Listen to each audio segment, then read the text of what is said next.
Medicine மேலேயே நிறைய பேருக்கு நம்பிக்கை இல்லை. அதாவது அலோபதி அப்படின்னு சொல்லிட்டு அதுக்கு ஒரு பிராண்ட் வச்சுட்டு அலோபதினாலேயே சைடு எஃபெக்ட் அதிகமாக இருக்கும், அதை பண்ணாதுங்க, அதுக்கு பதிலாக இதை பண்ணுங்க அப்படின்னு நிறைய பேர் சொல்கிறாங்க. மாடர்ன் மெடிசின்னா என்ன, அது எப்படி இவால்வ் ஆச்சு அப்படிங்கிறதோட பேசிக்ஸே தெரியாமல் அதுக்கு மேலே நிறைய பேர் என்னென்னா இப்போ நெகட்டிவ் ஆஸ்பெக்டோட பார்க்குறீங்க.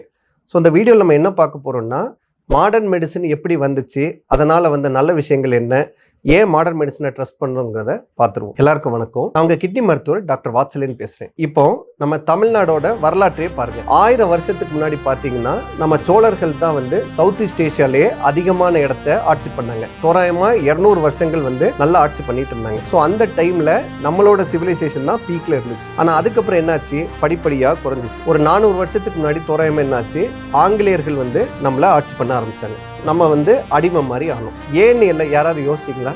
ஏன்னா அந்த டைம்ல ஆங்கிலேயர்கள்ட்ட மாடர்ன் வார்ஃபேர் இருந்துச்சு. போர் புரியறதுக்கு அதிநவீன எக்யூப்மெண்ட்ஸ் இருந்துச்சு. அதனால அவங்க என்ன பண்ணாங்க, அந்த டைம்ல இருக்கக்கூடிய மன்னர்களை ஈஸியா தோக்கடிச்சு நம்ம நாட்டை ஆண்டாங்க. ஒரு 1947 வரை ஆண்டுட்டு போயிட்டாங்க. 100 வருஷத்துக்கு முன்னாடி பாத்தீங்கன்னா இண்டஸ்ட்ரியல் ரெவல்யூஷன் வருது. நம்ம நாட்டில் நிறைய பேர் முன்னாடி நடந்து தான் போயிட்டு இருந்தாங்க. இப்போ கொஞ்சம் கொஞ்சமா என்ன பண்ணாங்க, சைக்கிள் யூஸ் பண்ண ஆரம்பிச்சாங்க, பைக் யூஸ் பண்ண ஆரம்பிச்சாங்க, கார் யூஸ் பண்ண ஆரம்பிச்சாங்க. இப்போ ஒன்றும் இல்லை, இப்போ நான் பேசிட்டு இருக்கக்கூடிய வீடியோவே நீங்க யூடியூப் மூலமா தான் பாக்குறீங்க. இந்த டெக்னாலஜி எது மூலமா வந்தது? இது யூஎஸ்ல இருக்கக்கூடிய ஒரு டெக்னாலஜி, இது மூலமா தான் நம்ம பார்த்துட்டு இருக்கோம். நான் என்ன சொல்ல வரேன்னா, நம்ம ஒரு காலத்துல சவுத் ஈஸ்ட் ஏஷியால மிகப்பெரிய சக்தியா இருந்தாலும் இப்போ என்ன ஆயிடுச்சு, அதோட இனோவேஷனுக்கு ஏத்தது மாதிரி நம்ம மாறிக்கிட்டோம்.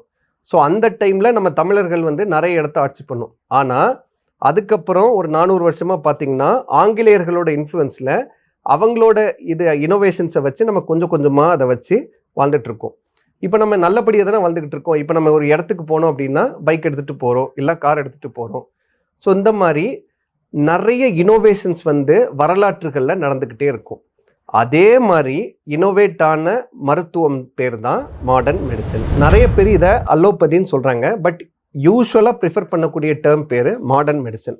மாடர்ன் மெடிசன்னா என்னென்னா, மக்கள் படக்கூடிய கஷ்டங்களை கொஞ்சம் கொஞ்சமாக என்னங்கிறத பார்த்து அதை ரிசர்ச் பண்ணி அதை என்ன பண்ணுறாங்க, எய்தர் ஒரு டேப்லெட் மூலமாகவோ, இல்லைன்னா ஒரு வேக்சின் மூலமாகவோ, இல்லைன்னா ஒரு சர்ஜிக்கல் ப்ரொசீஜராகவோ, இல்லைனா ஒரு சர்ஜிக்கல் இன்ஸ்ட்ருமெண்ட்ஸையோ கண்டுபிடிச்சி நம்ம மக்களோட பெயின் அண்ட் சஃபரிங்கை என்ன பண்ணுறாங்க, குறைக்கிறாங்க. இதுக்கு பேர் தான் மாடர்ன் மெடிசன்.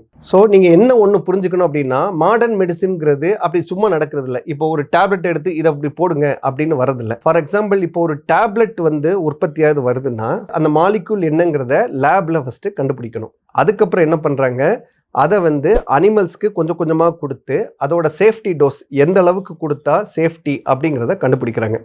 அதுக்கப்புறம் கிளினிக்கல் ட்ரையல்ஸில் யூஸ் பண்ணி phase 1, phase 2, phase 3 ட்ரையல்ஸில் யூஸ் பண்ணி ஃபஸ்ட்டு மக்கள்களை வாலண்டியர்ஸை கூப்பிட்டு சேஃபாக இருக்கா அப்படிங்கிறத செக் பண்ணுறாங்க. அதுக்கப்புறம் எது சேஃபான டோஸு, எது டாக்ஸிக் டோஸுன்னு கண்டுபிடிக்கிறாங்க. அதுக்கப்புறம் அந்த மருந்தோட எஃபெக்ட் என்னன்னு கண்டுபிடிக்கிறாங்க. அதுக்கப்புறம் அந்த மருந்தோட சைடு எஃபெக்ட் என்னன்னு கண்டுபிடிச்சி அப்புறம் ஹெல்த் அத்தாரிட்டிஸோட இது வழியாக அது பப்ளிஷ் ஆகி வெளியே வருது. ஒரு மாத்திரையை கண்டுபிடிச்சி மார்க்கெட் வரதுக்கே குறைஞ்சது 15 வருஷம் ஆகுது.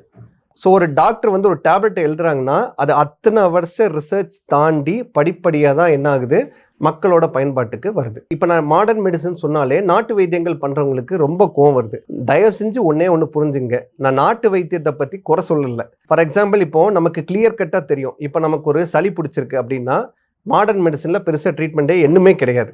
அதுக்கு நீங்கள் பார்த்தீங்கன்னா சுக்கு, மிளகு, திப்பிலி இந்த மாதிரி விஷயங்கள் தான் நல்லா கேட்குது. அதே மாதிரி பார்த்தீங்கன்னா டர்மரிக், மஞ்சளுக்கு ஆன்டி இன்ஃப்ளமேட்டரி ப்ராப்பர்ட்டிஸ் இருக்குங்கிறது எல்லாருக்குமே தெரியும். இப்போ வேப்பிலைக்கு ஆன்டிபாக்டீரியல் ஆக்ஷன் இருக்குது அப்படிங்கிறதையும் கண்டுபிடிச்சிருக்காங்க. ஸோ டெஃபினட்டாக ட்ரெடிஷ்னல் மெடிசனுக்கும் ரோல் இருக்குது. ஆனால் எதை ஒத்துக்கிறது மாதிரி இல்லை அப்படின்னா, இந்த ஜூஸை கலக்கி குடிங்க கிட்னி பிரச்சனை சரியாயிரும், இந்த டானிக்கை குடிங்க சுகர் சரியாயிரும், கொய்யா இலையை வடித்து குடிங்க சுகர் சுத்தமாக காணாமல் போயிடும். இதுதான் ஒரு கரெக்டான இதுவாக இல்லை. சரிங்களா? ஒரு ட்ரக்கை கொடுக்குறீங்க அப்படின்னா அதோட சேஃப் டோஸ்ன்னு என்ன இருக்கும், அதோட டாக்ஸிக் டோஸ் என்னன்னு இருக்கும். ஸோ அந்த லெவலுக்கு உள்ள அந்த ரத்தத்தில் இருக்கக்கூடிய லெவல் தான் தெரப்பியூட்டிக் டோஸ்ன்னு சொல்லுவாங்க. இப்போ இந்த மாதிரி விஷயங்கள் பண்ணும்போது என்ன பிரச்சனை ஆகுது அப்படின்னா, எது டோஸ்ன்னே தெரில. கொய்யா இலையே சுகரை சரி பண்ணுதுன்னு நீங்கள் எடுத்தால் கூட அதில் எத்தனை கொய்யா இலை சேர்க்கணும், எவ்வளவு தண்ணி சேர்க்கணும், அதில் சேஃபான டோஸ் என்ன, அது அதிகமாக போச்சுன்னா அதோட சைடு எஃபெக்ட் என்ன அப்படிங்கிறத யாருமே சொல்ல மாட்டேங்கிறாங்க. அதே மாதிரி நிறைய பேர் என்ன தப்பாக நினச்சிக்கிறாங்க அப்படின்னா, ட்ரெடிஷ்னல் மெடிசன்னா சைடு எஃபெக்டே கிடையாது அப்படின்னு நினச்சிக்கிறாங்க. தயவு செஞ்சு ஒன்று புரிஞ்சுக்குங்க. ட்ரக்குன்னா நம்ம உடம்புல ஒரு மாற்றங்களை கொண்டு வர்றதுக்கூட மாலிகுல் பேர் ட்ரக். ஸோ அந்த ட்ரக்குக்கு எப்போவுமே there will be a side effect. ஏதாவது ஒரு விதத்தில் ஒரு சைடு எஃபெக்ட் இருக்க தான் செய்யும். அதே மாதிரி அந்த டோஸை தாண்டும் போது சைடு எஃபெக்ட்ஸ் வந்து அளவுக்கு அதிகமாக வரும். ஸோ சைடு எஃபெக்ட் இல்லாத மருத்துவம்ங்கிறது ஒன்று கிடையவே கிடையாது. எந்த விதமான மருத்துவமாக இருந்தாலும் அதுக்கு எஃபெக்ட் இருக்கும், அதுக்கு சைடு எஃபெக்ட் இருக்கும். ஒரு 1950s பார்த்தீங்க அப்படின்னா இந்தியாவில் ஆவரேஜ் லைஃப் எக்ஸ்பெக்டன்சி பார்த்தீங்கன்னா தோராயமாக ஒரு 38 வயசு வரை தான் இருந்திருக்கு. ஆனால் இப்போ பார்த்தீங்க அப்படின்னா 72 வயசு வரை வருது. இது ஏன் வந்திருக்குன்னா it is due to modern medicine. Modern மெடிசனில் வரக்கூடிய பெரிய கண்டுபிடிப்புகள் என்னென்னு பார்த்தீங்கன்னா ஃபர்ஸ்ட் வந்து வேக்சின், அதாவது தடுப்பூசிகள். இப்போ இந்த கொரோனா டைமில் வேக்சின் போட்டதுக்கப்புறம் நிறைய பேருக்கு என்ன ஆயிடுச்சு, வேக்சின் மேலே இருக்கக்கூடிய நம்பிக்கையே சுத்தமாக போயிடுச்சு. வேக்சின்லாம் ஒரு மருந்தா, அது வந்து ஃபார்மசூட்டிக்கல் ஏஜென்ட்ஸ் கண்டுபிடிச்சது, மக்களை கொல்றதுக்காக போட்டது, மக்கள்கிட்ட இருந்து சம்பாதிக்கிறதுக்காக போட்டது அப்படின்னு நினச்சிக்கிறாங்க. நீங்கள் ஒரு 50 வயசுக்கு மேலே இருக்கவங்ககிட்ட மட்டும் யங்ஸ்டர்ஸ் தயவு செஞ்சு முன்னாடி போலியோவோட இன்சிடென்ட்ஸ் பற்றி கேளுங்க. எவ்வளவு பேருக்கு போலியோ இருக்கும், எவ்வளவு பேர் காலு சூம்பி கிராமத்தில் நடந்து போயிருப்பாங்கன்னு கேளுங்க. இப்போ நீங்கள் யாராவது போலியோவை பார்க்க முடியுதா? போலியோ வந்து கிட்டத்தட்ட நம்ம எராடிகேட்டே பண்ணிட்டோம். போலியோ எராடிகேட் பண்ண ஒரே காரணம் பார்த்தீங்கன்னா அதோட வேக்சின். அதே மாதிரி ஸ்மால் பாக்ஸ்னு ஒரு இன்ஃபெக்ஷன் வந்து முன்னாடி ரேம்பண்ட்டாக இருந்துச்சு, இப்போ வந்து அதை உலகத்துலேருந்தே அழிச்சிட்டோம். ஸோ வேக்சின்ஸ்னால எத்தனையோ இன்ஃபெக்ஷஸ் டிசீஸை வந்து நம்மளால் கண்ட்ரோல் பண்ண முடியுது. ஸோ தயவு செஞ்சு வேக்சின்ஸ் மேலே இருக்கக்கூடிய நெகட்டிவ் ஆஸ்பெக்டை எடுத்துருங்க.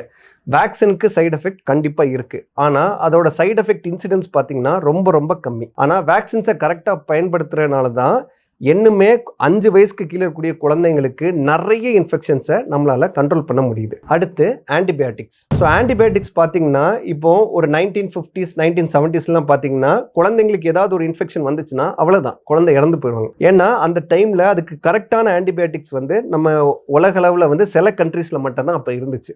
ஆனால் இப்போ பார்த்தீங்கன்னா ஆன்டிபயோட்டிக்ஸ் வந்து எல்லா இடத்துலையுமே இருக்குது. ஸோ ஆன்டிபயோட்டிக்ஸ்னால இன்ஃபெக்ஷஸ் டிசீஸ், அதாவது கிருமி தாக்கத்தினால வரக்கூடிய இன்சிடென்ட்ஸ், இறப்பு இன்சிடென்ட்ஸ் வந்து ரொம்ப ரொம்ப ரொம்ப ரொம்ப குறைஞ்சிருச்சு. ஆன்டிபயோட்டிக்ஸ் வந்து மாடர்ன் மெடிசனோட ஒரு உன்னதமான கண்டுபிடிப்பு. அதே மாதிரி நிறைய பேர் என்ன நினச்சிடுறாங்க அப்படின்னா மாடர்ன் மெடிசன்னாலே மாத்திரைகள், வேக்சின்ஸ் இது மட்டும்தான் நினச்சிடுறாங்க. இப்போ நான் முன்னாடியே சொன்னது மாதிரி 1950sல இன்ஃபென்ட் மார்டாலிட்டி, அதாவது சின்ன குழந்தைங்களோட இறப்பு சதவீதம் பார்த்தீங்க அப்படின்னா 1000 குழந்தைங்களுக்கு 200 கணக்கில் இருந்துச்சு. ஆனால் இப்போ பார்த்தீங்கன்னா அது வந்து தோராயமாக 30 பக்கத்தில் இருக்கு. இது எப்படி வந்துச்சு அப்படின்னா சுகாதாரம் மூலமாக வந்துச்சு. அதாவது ஃபர்ஸ்ட் என்ன பண்ணாங்க, ஒரு ஹாஸ்பிட்டல் செட்டப்பை கொண்டு வந்தாங்க. அந்த ஹாஸ்பிட்டல் செட்டப்பையே சுத்தமாக வச்சாங்க. ஸோ சானிடேஷனை ஃபர்ஸ்ட் இம்ப்ரூவ் பண்ணாங்க. இதுக்கப்புறம் குழந்தைங்களுக்கு வயத்தால் போகிறதுனால அளவுக்கு அதிகமான இறப்பு இருந்துச்சு. ஸோ அதனால் என்ன பண்ணாங்க, ஓஆர்எஸ்னு ஒரு சின்ன பொடியை கண்டுபிடிச்சி அதை வந்து தண்ணியில் கலக்கி அதை குடிக்க சொல்லி நிறைய இறப்புகளை குறைச்சாங்க. அதே மாதிரி அதுக்கப்புறம் ஆன்டிபயோட்டிக்ஸ் கண்டுபிடிச்சதுக்கப்புறம் குழந்தைங்களுக்கு யூஸ்வலாக நிமோனியா காய்ச்சல் வந்துச்சு. ஸோ அந்த டைமில் என்ன ஆயிடுச்சு, இந்த ஆன்டிபயோட்டிக்ஸ் கொடுத்தோன்னா குழந்தைகள் வந்து வேகமாக ரெக்கவர் ஆக ஆரம்பித்தாங்க.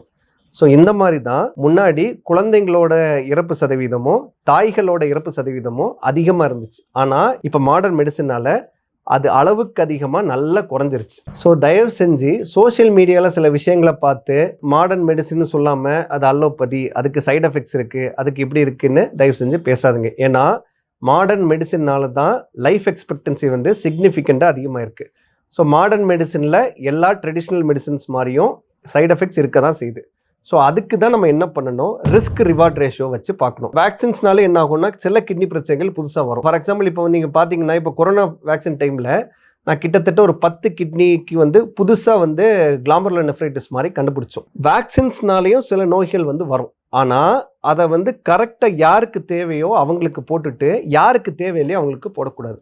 ஸோ இதுக்கு தான் என்ன தேவைப்படுது, உங்களுக்கு எக்ஸ்பர்ட்டோட அட்வைஸ் வந்து தேவைப்படுது. தயவு செஞ்சு சோஷியல் மீடியாவில் இந்த மாதிரி நிறைய சைடு எஃபெக்ட்ஸ் இருக்குது, நம்ம வந்து மாடர்ன் மெடிசனை விட்டுடலாம், நம்ம வந்து வெறும் ட்ரெடிஷ்னல் மெடிசன் பார்க்கலாம் அப்படிங்கிறத தயவு செஞ்சு எடுக்காதுங்க. ட்ரெடிஷ்னல் மெடிசன்ஸ் பார்க்குறதும் பார்க்காததும் உங்களோட விருப்பம். ஆனால் ஒன்றே ஒன்று புரிஞ்சுக்குங்க, மாடர்ன் மெடிசன் வந்து ஒரு ரெவல்யூஷனே கொண்டு வந்துருச்சு. அதனால் முடிஞ்ச அளவு மாடர்ன் மெடிசனை ஃபாலோ பண்ண முயற்சி பண்ணுங்கள். மாடர்ன் மெடிசனை ட்ரஸ்ட் பண்ணுங்கள். மாடர்ன் மெடிசனில் ப்ராக்டிஸ் பண்ணக்கூடிய டாக்டர்ஸை பார்த்து நோய்களை குறைங்க. நீங்களே சொல்லுங்கள், ஏதாவது எமர்ஜென்சி வந்துருச்சுன்னா நீங்கள் எங்கே போவீங்க? மாடர்ன் மெடிசன் தான் வரணும். இப்போ ஒரு நெஞ்சு வலி வருது, இப்போ ஆக்சிடென்ட் ஆகிட்டு ரத்தம் அதே அளவுக்கு அதிகமாக போயிடுச்சு, இப்போ நமக்கு ஒரு வயிறு வலி அளவுக்கு அதிகமாக இருக்குது, இப்படி எதுனாலும் மாடர்ன் மெடிசனில் ட்ரீட்மெண்ட் இருக்குது. தயவு செஞ்சு மாடர்ன் மெடிசனை ட்ரஸ்ட் பண்ணுங்கள். ஏன்னா இப்போ ரீசெண்டாக நான் நிறைய பேர் என்ன பார்க்குறேன்னா மாடர்ன் மெடிசன்லேருந்து விலகி போகிறத பார்க்குறேன். இதனால் நிறைய பேர் நோய்களை லேட்டாக கண்டுபிடிச்சி அதனால் கடைசி காலங்களில் ரொம்ப கஷ்டப்படுறத நான் பார்க்குறேன். அதனால் தயவு செஞ்சு மாடர்ன் மெடிசனை ட்ரஸ்ட் பண்ணுங்கள். இதே மாதிரி கிட்னியை பற்றி பல தகவல்கள் தெரிய ஆதிரன் ஸ்பெஷாலிட்டி கிளினிக் சேனலை லைக் பண்ணுங்கள், ஷேர் பண்ணுங்கள், சப்ஸ்கிரைப் பண்ணுங்கள். நன்றி, வணக்கம்.